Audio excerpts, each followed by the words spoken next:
Hey, I'm Ryan Reynolds. Recently, I asked Mint Mobile's legal team if big wireless companies are allowed to raise prices due to inflation. They said yes. And then when I asked if raising prices technically violates those onerous two-year contracts, they said, "What the f*** are you talking about, you insane Hollywood ass?" So to recap, we're cutting the price of Mint Unlimited from $30 a month to just $15 a month. Give it a try at mintmobile.com/switch. $45 up front for 3 months plus taxes and fees. Promo rate for new customers for limited time. Unlimited more than 40 gigabytes per month. Slows full terms at mintmobile.com.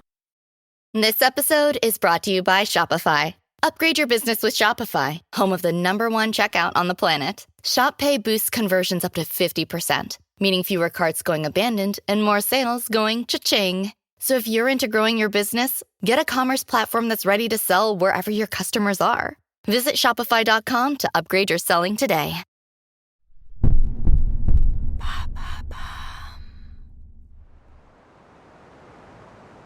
Dans les années 60, Jack, passionné de randonnée en montagne, a choisi de découvrir les Appalaches du Canada pour son aventure solitaire. Il avance avec précaution sur la montagne enneigée, enfonçant ses chaussures de randonnée dans la neige épaisse.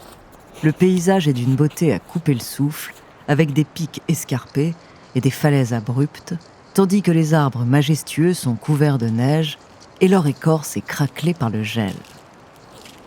Pendant qu'il procède à son ascension, des grognements sinistres résonnent entre les falaises. Jack se fige sur place, son cœur bat la chamade, il scrute les environs et découvre avec horreur des traces de pas énormes. Son corps tremble d'effroi, car il ne connaît aucun animal qui peut laisser de telles empreintes. L'angoisse l'étreint alors qu'il poursuit son chemin. Jack regarde chaque recoin de la forêt, il se demande ce qui le suit. Jack réalise qu'il doit sortir rapidement de cet endroit avant qu'il ne soit trop tard. Mais il sent une présence se rapprocher. Il accélère le pas et les grognements se font plus proches, plus menaçants. La créature est là, quelque part dans la neige, à quelques mètres seulement. Jack se met à courir à perdre haleine, cherchant désespérément une échappatoire. Sa respiration devient de plus en plus rapide et saccadée, son cœur bat à tout rompre dans sa poitrine. Jack entend des bruits de branches cassées derrière lui. Il se retourne et aperçoit la silhouette massive et hirsute de la créature qui le poursuit. Il se met à crier, espérant que quelqu'un vienne à son secours, mais il n'entend que l'écho de sa voix qui se perd dans la montagne.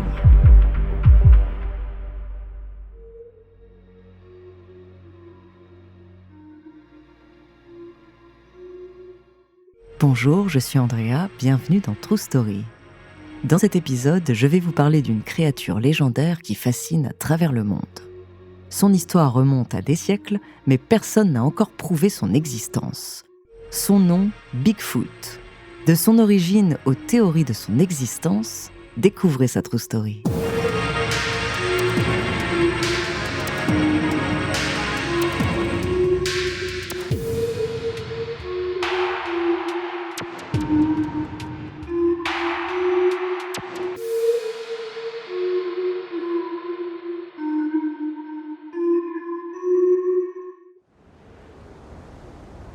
Au cœur des montagnes escarpées et des vastes forêts de l'Amérique se cache une bête qui captive l'imagination depuis des siècles. À l'origine, Bigfoot était connu sous le nom de Sasquatch pour les peuples natifs d'Amérique du Nord qui ont transmis sa légende de génération en génération. Selon les légendes amérindiennes, le Sasquatch est une créature bipède qui ressemble à un grand singe ou à un homme couvert de poils. Sa taille peut varier, mais il est généralement décrit mesurant entre 1,80 m et 2,40 m de hauteur. Selon les communautés, il peut être protecteur ou destructeur. Entre le XVIIe et le XVIIIe siècle, la légende se diffuse aux premières colonies européennes, et à mesure que ces colonies se développent et que la ruée vers l'or bat son plein, le nombre de témoignages d'Européens relatant des rencontres avec la créature augmente. L'histoire reste cependant peu documentée jusqu'en 1958. Dans les collines boisées de l'Ouest américain, un journaliste de Humboldt Times d'Eureka en Californie part enquêter sur de mystérieuses traces de pas géants. Il y découvre des empreintes attribuées à la créature et choisit de la nommer Bigfoot dans un article de son journal. Le temps passe et les témoignages de personnes affirmant avoir vu le Bigfoot sont de plus en plus nombreux. Ces récits proviennent souvent d'individus qui ont randonné, chassé ou campé dans des régions isolées où la créature est supposée vivre. De nombreux chasseurs se lancent également à la recherche de la créature mythique. Certains sont des amateurs passionnés, tandis que d'autres sont des professionnels, tels que des enquêteurs en cryptozoologie, des chercheurs qui étudient les créatures légendaires. Parmi ces chasseurs, l'histoire de Patterson et Gimlin est l'un des témoignages les plus célèbres de Bigfoot jamais enregistrés. Le film qu'ils ont tourné est connu sous le sobre nom de Bigfoot. On y découvre leur rencontre avec la créature. Hey, it's Austin James. Yes, I'm living with diabetes, but it doesn't have to define me. Thanks to the Freestyle Libre 3 Plus sensor, I get real-time glucose readings throughout the day. The Freestyle Libre 3 Plus sensor is small and easy to wear, giving me the freedom to focus on my life as a parent and a musician. Now this is progress. You can get a free sensor at freestylelibre.us.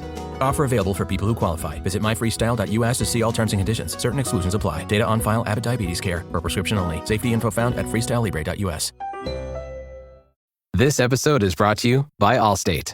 Some people just know they could save hundreds on car insurance by checking Allstate first. Like you know to check the date of the big game first before you accidentally buy tickets on your 20th wedding anniversary and have to spend the next 20 years of your marriage making up for it. Yeah, checking first is smart. So check Allstate first for a quote that could save you hundreds. You're in good hands with Allstate. Savings vary. Terms apply. Allstate Fire and Casualty Insurance Company and Affiliates. Northbrook, Illinois. La journée du 20 octobre 1967 est une journée fraîche et brumeuse dans la forêt nationale de Six Rivers, en Californie. La forêt dense est recouverte d'un brouillard épais qui crée une atmosphère mystérieuse et mystique. Les arbres majestueux qui bordent la rive est de Bluff Creek semblent se fondre dans le brouillard, donnant l'impression que la forêt n'en finit pas. C'est dans cette ambiance presque surnaturelle que Robert Patterson et Bob Gimlin commencent leur aventure à cheval. Ils se lancent dans cette expédition dans l'espoir de trouver des preuves de l'existence de Bigfoot. Alors qu'ils avancent lentement dans la forêt dense, ils aperçoivent soudainement une grande créature se tenant sur deux pattes. C'est Bigfoot. Leur cœur se remplit d'une euphorie indescriptible. Ils sont à la fois excités et terrifiés. Pendant un moment, ils restent figés, incapables de bouger, observant la créature de loin. Puis Patterson descend de son cheval et dit à Gimlin de le couvrir avec son fusil avant de sortir sa caméra pour filmer la créature. Ses mains tremblent alors qu'il essaie de stabiliser l'image pour capturer au mieux cet instant mythique.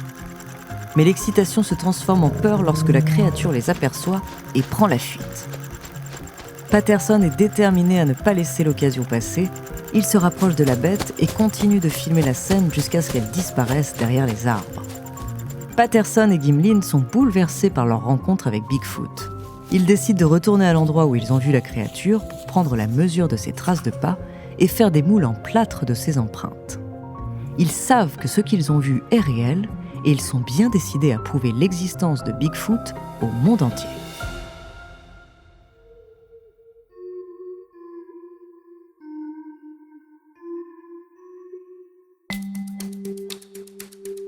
Depuis cette fameuse rencontre, la vidéo suscite de nombreux débats. Certains affirment même qu'elle n'est qu'un canular soigneusement élaboré. D'autres pensent qu'elle est une preuve certaine de l'existence de Bigfoot.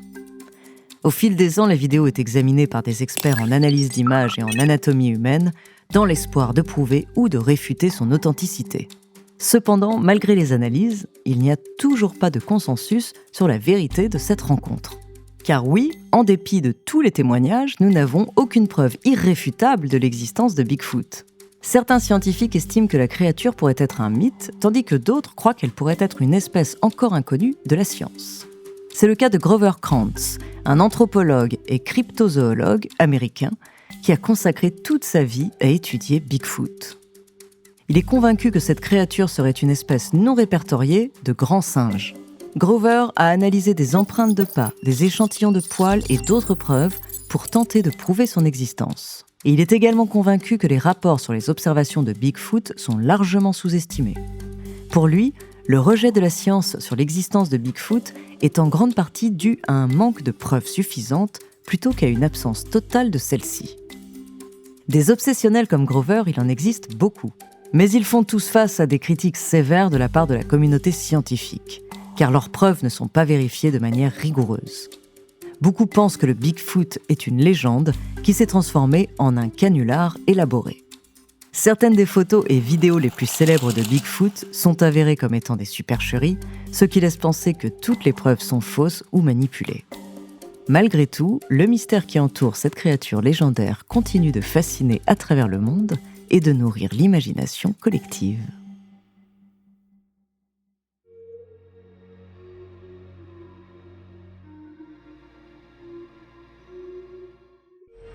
Merci d'avoir écouté cet épisode de True Story, écrit par Clémence Setti, réalisé par Gautam Shukla et Antoine Berry-Roger.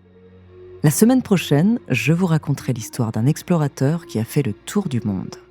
En attendant, si cet épisode vous a plu, n'hésitez pas à laisser des commentaires et des étoiles sur vos applis de podcast préférés.